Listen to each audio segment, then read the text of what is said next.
आज खरं तर एक दुर्दैवी घटना महाराष्ट्राच्या बाबतीमध्ये आपल्या देशाची राजधानी दिल्ली या ठिकाणी घडलेली आहे। आज महाराष्ट्रातील सांगली जिल्ह्यातील आमच्या कुटुंबातील शौर्य पाटील नावाचा जो आमचा घरातील मेंबर होता, अवघ्या 16 वर्षाचा, शिक्षकांच्या जाचाला कंटाळून त्यानं ते आज एवढं मोठं टोकाचं पाऊल उचललं। खरं तर त्याची सुसाईड नोट जर वाचली आपण तर तो किती समजूतदार आहे आणि किती निर्मळ मनाचा मुलगा आहे हे आपल्याला लगेच समजून येईल। ते माझ्या मृत्यूनंतर माझे सर्व अवयवदान करावेत एवढी समज त्या मुलाला होती। त्याला किती तीव्र त्याला त्रास झाला असेल शिक्षकांकडून याचे आपण अंदाज लावू शकतो। आणि अशा महाराष्ट्रातील कुटुंबावर किंवा महाराष्ट्रीयन मुलावर दिल्लीसारख्या ठिकाणी अशी वेळ येते। खरं तर आज ही आपल्या संपूर्ण महाराष्ट्रासाठी दुर्दैवी घटना आहे, आमच्या सांगली जिल्ह्यासाठी, आमच्या खानापूर तालुक्यासाठी।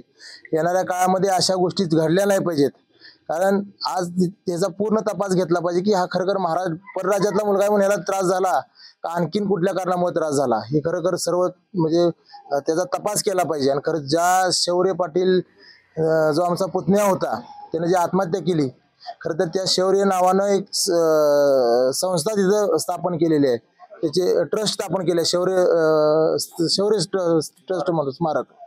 आणि त्याचे वडील आमचे बंधू प्रदीप काका पाटील यांनी खरं तर पानिपत या ठिकाणी शौर्य समिती स्थापन करून जो आपला पानिपतच्या लढाईमध्ये ज्या मराठी सैनिकांनी बलिदान दिलेलं आहे त्यासाठी अतिशय भव्य दिव्य कार्यक्रम त्या ठिकाणी ते भरवत असतात।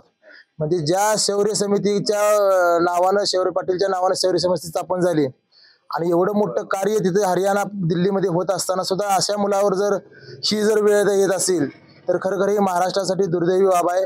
येणाऱ्या काळामध्ये काही दिवसामध्ये या दिल्लीत घडलेल्या घटनेचे पडसाद संपूर्ण महाराष्ट्रामध्ये सांगली जिल्ह्यामध्ये उमटणार।